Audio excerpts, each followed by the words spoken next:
Welcome to South Park. Unfortunately, the game doesn't open with the theme song, so you'll just have to make do with this.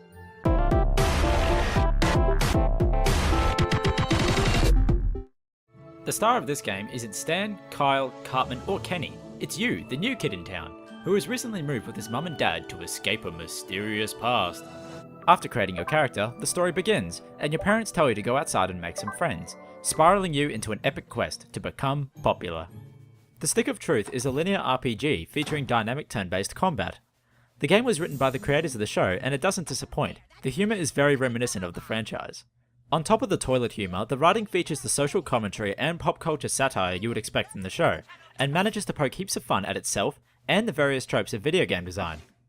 References to some of the series' best moments are plastered everywhere, so fans will certainly appreciate it a whole lot more as opposed to those who haven't seen the show before. The sound and music direction are on par with the writing. The fantasy-inspired background music and the quality voice acting are just outstanding, and really complement the setting of role-playing as a kid. It immerses you into the world of the show, and is one of the more charming concepts of the game which I really enjoyed. The combat is initially fun and responsive, but becomes rather repetitive as the game progresses. As you would expect from an RPG, there are a variety of mechanics such as bleeding, stuns, and damage over time to consider, as well as varying enemy stats, resistances, and weaknesses, which encourage you to change your strategy. Defeating enemies and progressing the story rewards you with cash, loot, and gear, but the item system is systematically flawed. You rarely run out of consumable items, most of the gear you find only provides buffs against certain enemies, and as you progress the story, your starting gear gets buffed anyway.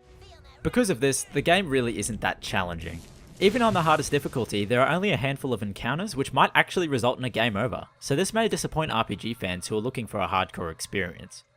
It doesn't take long to complete either, and there were obvious segments where content was cut short. Once I finished the handful of side quests and the linear main story, there really wasn't that much else to do. Because of the limited replay value, the experience provides only about 14 hours of gameplay, which doesn't amount to what you would expect from an RPG. There just simply wasn't enough time throughout the story or an incentive to explore all the mechanics which the game has to offer. Notably, the various buddy characters you can fight alongside, and the various classes you can play as.